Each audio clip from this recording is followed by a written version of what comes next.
Good morning, afternoon, everybody. Pull up the I mic. see I missed lunch again.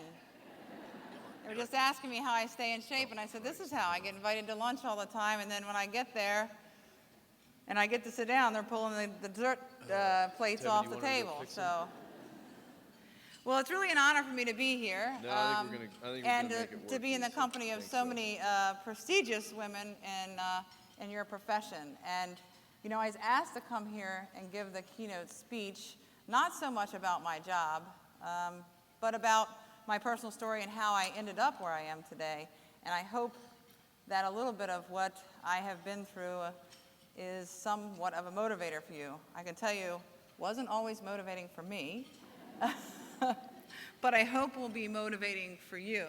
Now, I've been assured that I have PowerPoint capabilities and that this little clicker here will get me through this presentation. But before I start with the PowerPoint, how many of you in this room, I know you're all from relatively around the region, or most of you, have read something or other about my personal story and my background? Okay, it's because I'm a woman. They have written my entire life story, more so than, than anything else. So I will try not to bore you because it has been written about quite a bit. So I'll start off by saying I'm coming up my 24th year with MPD. I started in Washington, D.C. in 1990. For those of you who've been around the D.C. area for the past 20 plus years, Washington, D.C. was a very different place when I started. My first year in MPD, we had 479 murders in 1 year. We were notorious for being the murder capital of the world, and for decades being the city of unsolved homicides. Thousands of homicide cases still today, going back decades, remain unsolved. The MPD has been in existence for 153 years, and I am the first female chief for Washington, D.C., and one of only three in the country.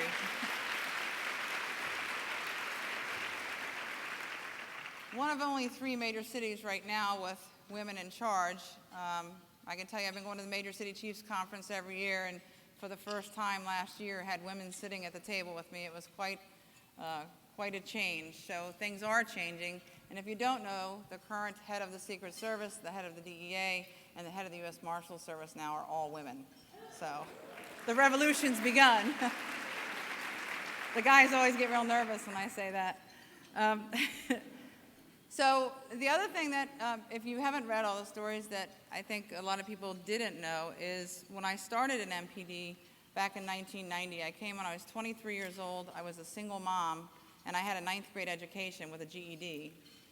Now, 24 years later, as the chief, over the course of my career, not only did I raise my son, put him through school and college, but went back to school myself, and I now have 2 master's degrees serving in Washington, D.C. So I can tell you that whatever your challenges are right now, success is possible, and getting around the obstacles is doable. It is not fun, and it is not easy, but it is doable. I'll share with you a couple of mine. I have roughly 15 minutes, so my whole life story in 15 minutes is a bit challenging. So I'll try and stick to the highlights. When I came on, you know, I actually started out non-traditionally. I was a junior high school dropout, runaway. I found myself a single mom by the time I was 16 years old. My son is now 31.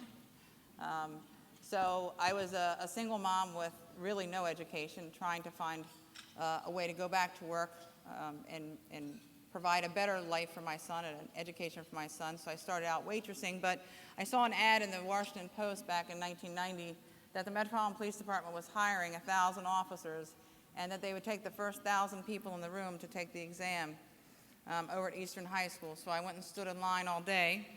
At the time, I was the one of only about 12 women in the line of 1,000 people, and the only white female in the department at the time. The department's diversity has at times shifted from, you know, not diverse in either direction, but so when I went in to take the test, and I actually went in with a boyfriend at the time who was a police officer in another jurisdiction, I scored 60 out of the 1,000 people. He scored like 360, so I got hired. But what drew me to the Metropolitan Police Department is the ad in the paper said that the Metropolitan Police Department was offering tuition reimbursement. And I knew, as I was struggling to provide a better education for my son than I had, that I would need to go back to school and get a degree in order to make enough money to put him through school. So this was going to be a temporary job for me until I went back and got my degree. So I started going, I worked permanent 311s, I walked a footbeat at the time. We walked footbeats back in those days, not because we were doing community policing, but because the city was a mess and we didn't have cars or gas for the cars or parts for the cars. So I started walking a footbeat. I then went to motorcycle patrol and started taking promotional exams. For us, civil service exams, probably not too different than what you go through. I took the sergeant's test when I became eligible at 3 years and made sergeant.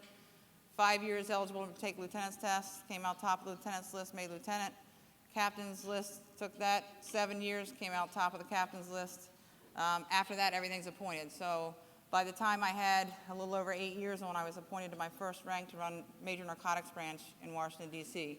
That was in early, mid-1990s. I ran Major Narcotics for 2 years. Then Chuck Ramsey, our former chief and probably one of the best chiefs of police to ever work in Washington, later become a good friend and mentor, then appointed me to take over one of the largest patrol districts in the city, a district I had worked in for many years of my career. I took over that patrol district, ran it for 2 years, and then took over Special Operations Division 2 months after 9/11. First woman to ever head Special Ops. Special Ops for us is like Special Ops for you.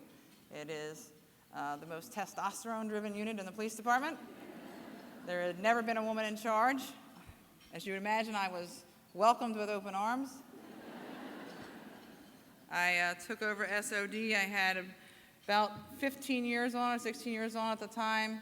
I was in my mid-30s. I had sergeants on the job that had been sergeants for MPD for 30 years that were working for me. So what the chief asked me to do at the time was to create a Homeland Security capacity within the police department and change the culture of policing. So that was my mission. During that same time as I was working my way through the ranks, I was taking advantage of the tuition reimbursement. I got associates at UDC, then I transferred over to Johns Hopkins and got my bachelor's in management, got my master's in management from Hopkins, and then once I took over SOD, I went back to the Naval Postgraduate School, Monterey, California, and got my second master's, which I finished in 2005 while I was running the Special Operations Division and planning a presidential inauguration. So all that time, juggling not only my own career in education, but trying to make sure that my son got the education that he deserved. And he, by the time I graduated, we almost graduated together. By the time I finished my second master's, my son was finishing up at Frostburg State. And I'm happy to say after 20 years of putting him through private school and college and working all those hours to make sure he had the best education, he is now working in retail making $8 an hour. I could have saved a lot of money. But the culture in MPD and the culture in policing has not always been what it is today. And I can tell you, coming up through the ranks, and my first challenges obviously was my first days out of the police academy. Never had a problem on the street. Policing in communities that need, and everybody in the communities needed police in those days. They welcome you with open arms and they look for your help in the community. So I never had a problem on the street because of my gender, my age, or my race. But inside of the police department was a nightmare. You know, we talk about corruption and bad actors in police agencies as the bad apple in the barrel that rots the rest of the apples. Well, we had a bad barrel that was rotting the apples because the culture in the agency at the time was from the top down. Sexual harassment was rampant from the deputy chief on down. Everybody in the police department was trying to figure out the angle as to how they were going to work their way through all of the women, and they were not many at the time, on the police department. So it was a constant battle every day. There were several occasions coming up to the rank of sergeant that I was physically assaulted in the course of trying to do my job. And at one point, the harassment became so severe that the harasser who had harassed many, many women over in an area where I was working in the city. For those of you who are from D.C., Southeast Washington, I was working in Southeast in 1984, one of the most violent areas of the city. My supervisor, who was a lieutenant, constantly harassing me, very few women assigned to that precinct, and it got to a point where he had made the threats so that I was in fear for my job, and I thought, as a single parent, I can't afford to lose my job, so I started taking notes about everything that happened. Times, locations, who was present. He was very open. There was no reason to hide harassment in those days because everybody did it. So I would take notes, just out of fear that one day I would end up losing my job, and I'd have to have somebody to defend myself. Well, long story short, the harassment got so severe that I ended up going to make an EEO complaint, which made me feel really good. I said, I had all these notes, and I got all these witnesses listed, and dates and times, and all the witnesses, by the way, were men. I didn't have a single female witness. But when word got out, it was supposed to be confidential, but before I got back to the station from filing my complaint in headquarters, the harasser knew and had called me and said, I know you've made a complaint. So the first thing they offered me was to transfer, and said, why don't we just transfer you somewhere? Where do you want to go? I said, I don't want to go anywhere. I didn't do anything wrong. Don't transfer me, transfer him. But that was the way that harassment complaints were handled. The female was transferred, and I was working in one of the most violent areas of the city, working permanent evenings, and I was offered a day work job at headquarters with weekends off, but that doesn't solve the problem. So I said, no, I'm not going anywhere. I'm staying where I'm at. Investigate the complaint, and let's see what happens. So I didn't think not a single witness would tell the truth, because this was a pretty powerful guy at the district. He'd been there a long time. He was very well connected at the top, obviously, with the immediate notification of the complaint being filed, and really thought the complaint would go nowhere. And to my surprise, every single one of the 17 male witnesses that I had listed gave verbatim statements about what they had seen. So every witness told the truth. And when I got back to the station as this investigation was going on, I talked to some of these other men once they were called down to give statements. Without fail, every single one of them said, he did this to my wife, he did this to my girlfriend, he's been doing this for years, we're sick of it. So I was really surprised how many of the men that worked in the same environment, although they didn't go forward on their own, were looking for an opportunity for the group of them to stand up for the women that had endured what we all had endured. I'm happy to say that they sustained my complaint, but at the time we had a rule that if discipline's not taken within 90 days of the act, you can't take discipline, so they set on the sustained complaint until the 90 days expired, and they came to notify me that he would not be disciplined. And of course, that's when the real threats began, as I was going back to work on the streets in Southeast Washington. So I got a lawyer, and I sued the Metropolitan Police Department. And I can tell you, when word got out, women who had been harassed by this same guy came out of the woodwork. And we were able to gather nearly 20 affidavits from other women, some who had almost been sexually assaulted by this same harasser over the course of several years. So we were successful in our lawsuit, and I will tell you, I'll never forget, once you get past the rank of captain, everything's appointed. And I remember a captain who I had a lot of respect for calling me in the office and saying to me, Sergeant, you were brave for what you did. I'm glad you did what you did. You know, all the women here now have an environment that they can work in, but you will never make it past the rank of captain. And I hope you know that. And I said, yeah, I know that, but that's okay. So just so you know, the story of the harasser, he ended up getting demoted but stayed on the job. He had 3 additional complaints.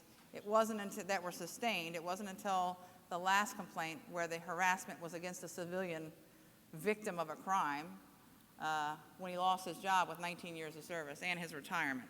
So finally, he lost his job. But the culture of MPD after that very public case, as tough as it was, and it was tough to go to work. That case dragged on for 2 years. The culture in MPD finally started to change.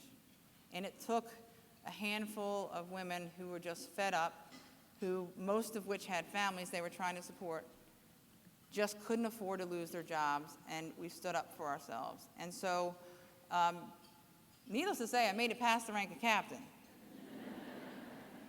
And it wasn't easy, but I can tell you it's a very different culture today in MPD than it was back then. And some of the people who harassed me coming up through the ranks are still on the department. And no, I did not transfer them all over to Blue Plains to count cars. The thoughts did cross my mind. But I thought I'd be the bigger person, but I do get a little smile every time I bump into them and they say, "Hey, Chief, how you doing?" without ever making eye contact. So I say all that to say that there's been many, many challenges working my way through the ranks. For those of you who are single parents, and there's just as many single male parents as there are single women parents, finding ways to juggle a family and a career and education is not easy, but you can do it. You just have to be creative. Hopefully you have some support in your family. Persistence is what the challenge is, and sometimes it's hard not to get discouraged, but it's all about attitude and effort. If you have the right attitude, and my attitude was I have a son that I want to put through a good education and not have them go through what I went through, so I just kept my eye on the prize and put my head down and worked hard. And if you give the effort, you're gonna make it to where you want to go. There's a lot of obstacles in the way, and none of them are easy, but you just be persistent. If you would have asked my mother, who I love dearly, and she hates when I give this speech, if you would have asked my mother when I was 15 years old and running away from home to get married and have my son, if she would think that she'd see me sometime in her lifetime, 39 years old, being appointed as the first female police chief in the nation's capital with 2 master's degrees, she would have laughed at you. Today she laughs when I tell that story. So I hope that for whatever it is that you all encounter in your careers and your time, that you are able to overcome those. I will tell you, for all the naysayers, I got 3 or 4 slides I'll show you. This is what I tried to change the culture inside the agency, not just in the way that we treat each other and the respect inside the agency, but out in our communities. And I'll tell you, when I took over as the chief, just like most of you, the first 18 years of my career, I knew everything that was wrong with the police department that I would fix if I was ever in charge. Those are them. That's my list. For 50 years, we had this long history of being the murder capital and the city of unsolved homicides, and everybody just accepted that. And even still today, you will hear police chiefs around the country, and every police chief I ever worked for say, "Look, we can't prevent homicides. We can prevent homicides. And if you come to work with that attitude, you're not going to. Certainly if you're the leader, you're not going to." The other thing that has been a challenge for me over my career is police officers out there in the field, especially in the mid-90s when we were running 4 or 5 murders in a day, that the attitude that not every murder was equal. So not all homicides are as important as other homicides. I can't tell you my first week and my first 2 years as the police chief, I went on every single murder in the city. I was on every scene, 181 my first year, 186 the second year. My first week, I went to the scene of a homicide. The homicide commander came up to me to brief me, and the first thing out of his mouth, 5 feet away from the parent of the decedent laying on the ground, he says, "Chief, this is a public service murder. This guy was a bad guy." Needless to say, he wasn't the homicide commander the next day. But that's not the right attitude. This is somebody's child that's just been gunned down on the streets like a dog. Last time I checked, that's not the way we do things here in the United States.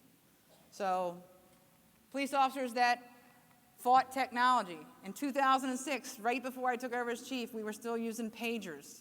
We didn't have cell phones, we didn't have Blackberries, I remember going to the assistant chief who had 35 years in and saying, as the commander of SOD, "Hey, I'd like to get one of these Palm Pilot things. I can do my email, I can communicate, I can send pictures, it has data, it has voice." And he's like, "Oh, no way, we're not using those things. I got to learn how to use email." Not happening. Now, we have the most technologically advanced police department in the entire country. I've got the largest deployment of license plate readers, automated traffic enforcement, which I'm sure you all know about. Every police officer has some sort of device, mobile device. I've got computers, I've got tablets in the cars, I've got mobile devices. If you are a resident of the District of Columbia and you sign up for your listserv with the Metropolitan Police Department, and there are 19,000 residents on our listservs, 24 hours a day, 7 days a week, I require my managers to post every incident that occurs in their area on that listserv and answer every question that comes in from a community member. We are the only government agency that I know of that you can get an answer from an accountable manager 24 hours a day, 7 days a week. Technology, you can't get enough of it. Silos, probably the same in the military. In law enforcement, if you think the narcotics guy is going to talk to the homicide guy and share his source to close a murder, not happening. That's my source. Knowledge is power. So changing that culture over the past 6 years as chief, I'll show you the results of that. But when you got gang violence and retaliation going around the city to the tune of 11 murders in a weekend, if people don't share information, the violence doesn't stop. We're at a point now took about 4 years, but as soon as my gunshot technology goes off or a shot's fired and ShotSpotter picks it up, literally information moves from my gang unit to my homicide unit to my narcotics unit, and I got undercovers on the street trying to get information within 20 minutes. And we know which gangs are in conflict at the time, which rival territories are where, and we know which neighborhood to go to because information moves like that. The last thing I'll say about what we've changed in policing is we tend to follow what we say is best practices in law enforcement. We watch what other law enforcement agencies do. If it's successful, we just copy it, because if it's successful for Bill Bratton in New York City, it's got to be successful for us in Washington, D.C. So those trends that we've been following in policing for 50 years, we applied the hotspot zero tolerance policing in Washington, D.C. because that's what worked in New York. And I can tell you what happened in Washington, D.C. We went into neighborhoods where you had the most violent crime. Berry Farms, for example, Anacostia, and I see some folks here that are getting ready to move to Berry Farms area, Anacostia, sir, nice to see you. It's not like that anymore. But what we did was hotspots, zero tolerance policing. We flooded the area with cops. We told them zero tolerance. You lock everybody up for the smallest of violations. So at 3 o'clock, 20 cops come out of roll call. They saturate Berry Farms. They stop the guy who did the rolling stop at the stop sign. His license expired 2 days ago. They lock him up. They go to the lady sitting on her front porch. She steps off her front porch with a beer in her hand. They lock her up, open container alcohol. She's 57 years old, in her bathrobe, curlers, and slippers. By 5 o'clock, all the cops are at the station, and guess what happens in Berry Farms? The drive-by shooting, the home invasion, the carjacking, and there's no cops around. That's zero tolerance hotspots policing. What does that look like to you if you live in Berry Farms? Looks like you're either working with the bad guys, or somehow you're in cahoots with them, or you just don't care. Because you're locking up the largely law-abiding citizens and leaving the real hardcore criminals out there. And what else does that do? Yes, that's the neighborhood with the most murders. It's also the neighborhood with the most victims and witnesses. Now you've pissed them all off. Nobody's going to tell you anything. Our homicide closure rate was about 42%. For a major city even, that's pathetic. So we don't do that anymore. I have foot patrol officers working in Berry Farms. We started doing real community policing in Berry Farms. I never use that word, by the way, because it's like a dirty word to cops. I tell my cops I need them to go and develop sources, because that's macho. They go and they develop sources by treating people with respect in the community. Funny, isn't it? We'll skip that because my time is short. Here's the result. In 4 years, we reduced murders 53%. 4 years. Berry Farms, our first year, we changed the policing model, 1 murder in the entire year.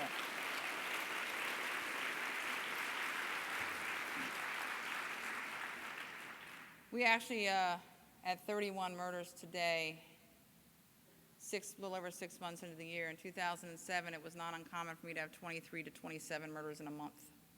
We had 11 murders in a single weekend in 2008. These are all the other cities, benchmark cities that we use around the country that are showing significant increases in homicide in the past 2 years. The thing that I have put the most emphasis on is working in communities with children to stop the large number of children under the age of 18 that were victims of homicide. Many of them were gang members, so we focused on our gangs. And in that same 4-year period of time, we reduced the number of homicides by firearm by 58%, and juvenile victims, so this is victims under the age of 18, we reduced it 85% in 4 years. In fact, in 2012, we had 3 murders the entire year that were under the age of 18. All 3 of them were infants and domestic, one of which was the infant that was left abandoned on a step by a parent. One was an infant that was rolled over on by an intoxicated parent and suffocated. So not one juvenile shot down on the streets after just 4 years earlier having 20, all of which were gun violence in the streets. And we reduced our number of juvenile offenders by 63%. We do a lot of positive programs. In the summer, we take about 3,000 kids and we put them in programs that we run. We have our own camps. We have our own mentoring programs for boys and for girls. I take my school resource officers and we take these kids off on college tours. We have large corporations that work with us and mentor these kids, and that has made a huge difference in the number of kids that end up as victims during the summer. Our closure rate at the end of 2011, for a city our size, the average homicide closure rate, that's the number of homicide cases that are solved. The average closure rate that year for cities our size was 54%. We came in with 95% closure rate. And why that is? Because the people in Berry Farms and other neighborhoods now talk to us. They trust us, they know the officers by name, they know what shift they work, and they know they can trust the police.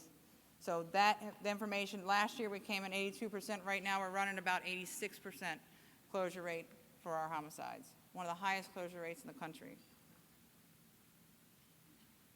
Just some of the tactics that we use, and I guess my time is really up, but I'll leave it here. I'll tell you that the most important thing for you in here is if you don't think that you can overcome the challenges and you can't change culture because you're in a uniformed service, and uniformed services are the toughest when it comes to changing tradition and culture without disrespecting the service that you're in. I love the Metropolitan Police Department. I love the law enforcement profession. I have no intention of changing our tradition, but I do intend to change policing so that we're more effective and people respect us more for the profession that we chose to go into. And I think you can do it. It's not easy, but if you make your way to a leadership position, you got to be tough and you got to stick to your guns and you got to do it. So with that, I will end my comments. I hope you guys enjoy your dessert, that I'll watch them clear from the tables, and enjoy the rest of your conference. Thank you very much.